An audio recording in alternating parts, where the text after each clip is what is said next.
game, they could very easily take over. Ladies and gentlemen, welcome to game number 3. A possible match point for Onic. If they manage to take this game, Evos Legends, an uphill battle.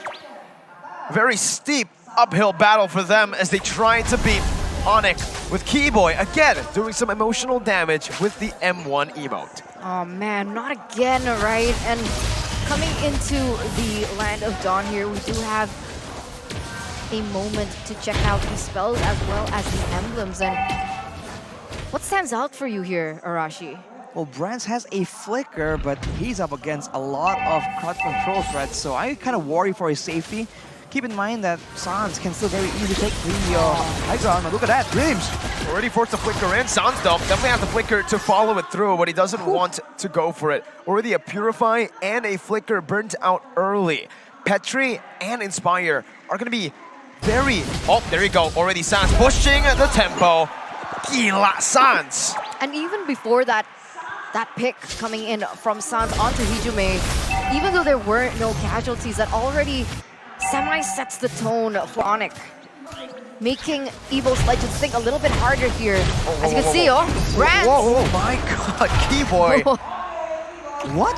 What was that? He just goes in, half HP, gets taken out by the turret, so no quote-unquote kill given away, but that is definitely something interesting to witness. Now back at it again, just controlling the objectives. Turtle will be usually where Onic starts making their move, right? Forcing Evos into uncomfortable territory. And now, look at that, Keyboy, still again, being the main target for Evos. Almost like they really want to shut him down so that the backline stays safe.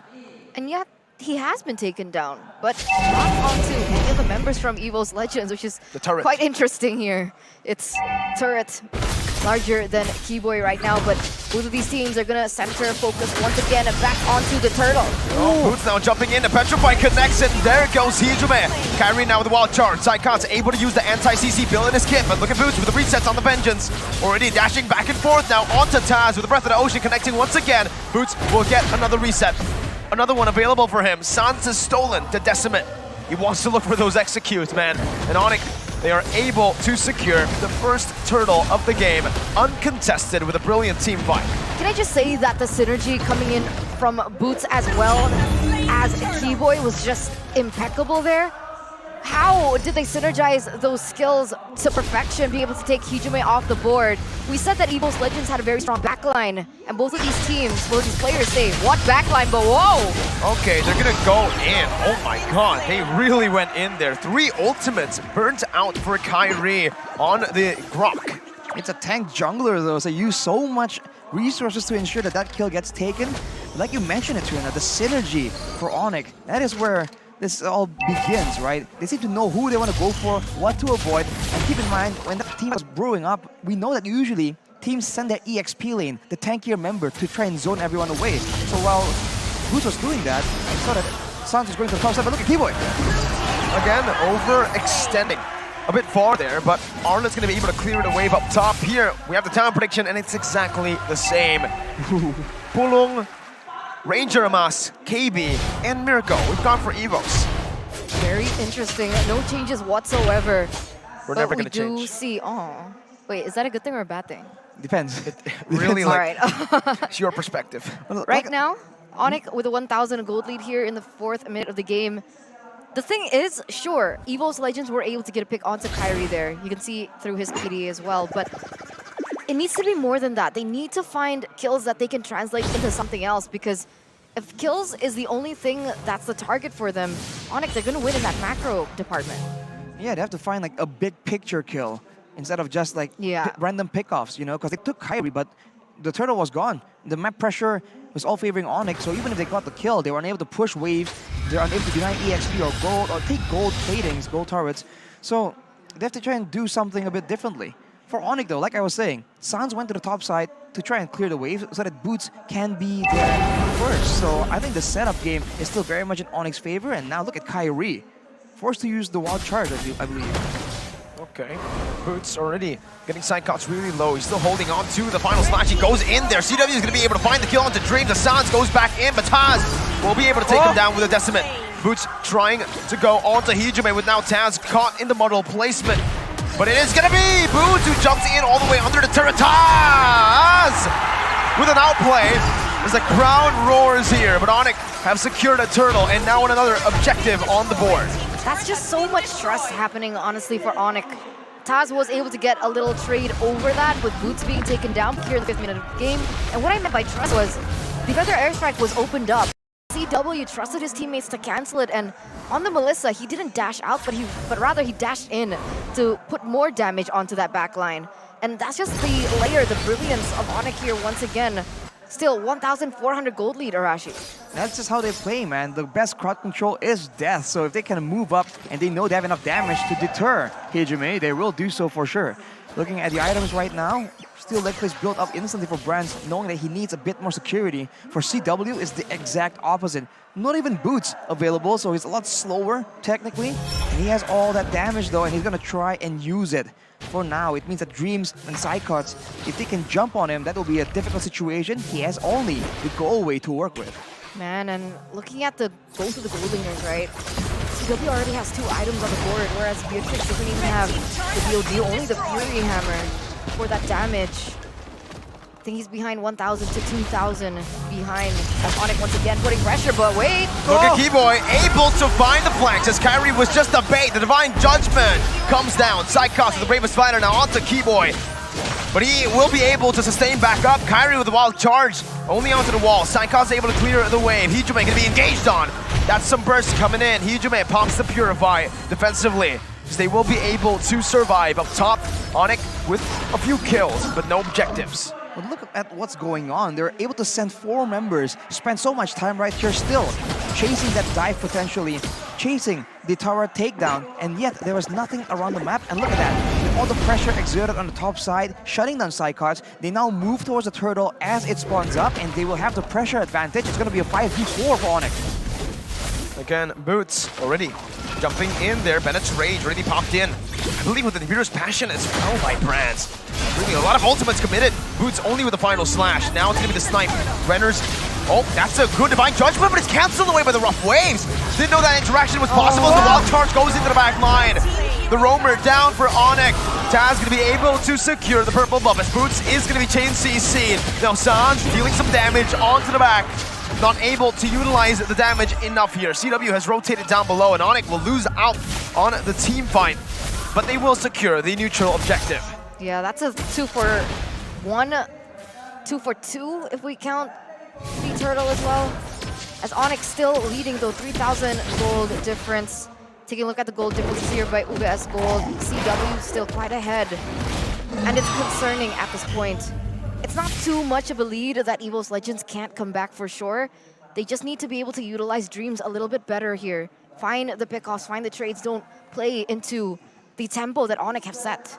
I think what is impressive for Onic is not just how they're able to win in these early engagements. We're talking about how the gold lane was just, the gold difference was kind of expanding, and it's not because of kills, right? And this game is actually even 6-6, and yet Onic, every single one of their important members have a significant gold advantage, about 500 to about 1,000. But the fact that they're able to do so without getting all those kills just means that something is just going so much better. The rotations, the control over the neutral objectives of their opponents, right? They're able to pressure them away. And if you look at their jungle, for the most part, everything has been able to be secured. So if Taz wants to try and go for a counter jungle endeavor, it's just too difficult. Sans taken out there. A beautiful Divine Judgment by Dreams. 1, 2, and 2 is a stat. But again, very similar to Game 2. A lot of kills being taken away by Evos Legends, but still the gold lead remains. And oh, wow, that's a frontliner. Assassinated. The 3 deaths on Keyboy makes you think that he does no damage. A final slash though by Boots, forcing the flicker out. That's a massive resource burnt out. And that's the perfect timing, once again, coming in from Onic. Without Psychots here, Onic going to be able to set up first. Taz, Dreams, they don't want to let this slide though. They are going to buy some time perhaps for Psychots to respawn. Maybe try and reset the Lord to go in for a full V5, but Keyboy here, he's going to be the main deterrent towards that backline. Hijime and Brands, they have to be careful with that positioning. CW already with the muddles right there. That's giving the Render's apathy. Charge in, looking for boots. But the airstrike comes down, but it's only on towards Keyboy right now. Who's going to be caught in the Divine Judgment, but he buys enough time. Onic is set up for it now. It's the Divine Judgment back in the Wild Charge as well. Psychon's on the back with the Brave Spider. Boots going in as well, but it's forced to flicker defensively out. Now Evos Legends are pulling the trigger. It's a double kill for Brands, but Onic are still in control of that gold lead. Kyrie walking forward menacingly with the power of nature, that anti-CC acting as the frontliner for the rest of the team. Hijume recalling, CW jumping in. Dreams will still be able to escape here. Hijume still has a position to flank. Render's apathy not going to connect. And Onic, despite being down, more members are still... Oh no, Hijume gets caught here! Ooh. CW with a good read. Hijume with the wings by wings, now trying to escape. Where does he go to? Keyboy? He sees it. Hijume just tries to clear the way, but he will die. Onic! They were down 2 members. Evos Legends had the numbers advantage, yet Onic were the ones who were able to push the pace. What's going on? They're able to get that pick up, they're able to get the orange buff as well, and Ataz is still members isolated while charged. Again, it's the Divine Judgment, and it's Onic. All Onic. The Nibiru's Passion will be placed down by Brands to clear out that top lane wave. But now all the tier 2s will fall for Onic. They will take it down like it's nothing. There was a moment before that all went down. Hijume had the chance to recall, but did you see him cancel it? I think he was looking for a moment there to put some damage onto the back line of Onic, but because of that, he gets taken down in response. Ooh. Wow, very aggressive here by Keyboy as well as Kyrie. Gonna be able to zone them out, but Evos does still and will still be able to have those inhibitor turrets standing. So far, they're on track, using the first Lord to secure all the turrets, but now Boots goes in. And that's going to be a Kaja that gets killed by his own ultimate. Onic, again with the beautiful catch. San stealing the Divine Judgment perfectly here. 1, 2, and 5 in the game. Stat-wise, not too impressive, but then you look at the objectives, you take a look at the map pressure that they have built for themselves here, and it is really, really something else, man. Even there, Taz missing the retribution, being forced out of his own jungle. Boots got stuck on the barrier there for a bit, but look at that. They're just able to actually find such good fights right here, and they always find fights where Evos Legends seem to be just unprepared, either from a macro standpoint or a positioning standpoint. Even when they jumped onto Dreams, Evos could have easily jumped on that play and counter-engaged if they were actually in position. But the fact that they were not means that Psychots, as well as I believe Taz, they're just forced to stand there and watch Dreams gets taken out. A big important factor though was the fact that Onic uncharacteristically were forced to go to that initial first Lord fight and leave the wave in the bottom side, almost taking down the turret.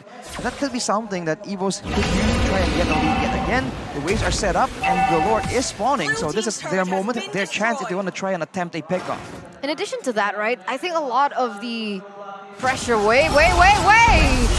Dreams finds the Divine Judgment, but he's going to be brought back by the final slash. Even the flicker now onto Brands, with Kyrie joining in the fray. The Nibiru's Passion gets popped in with another airstrike, but Sans wants to keep going. He's still able to dodge, bobbing and weaving as Kyrie jumps forward. It's CW who wreaks havoc with a double kill, looking for a triple. But Sans, he just flickers forward to steal that one away from the rest of Onic. 4-4-1. Divine Judgment still ready. Only Hijume left to defend. The mini waves coming crashing down, but Hijume will fall! Oh my god, they're gonna end! 13 minutes! Match point for Onic! Reset the game, 2 minutes. Onic takes it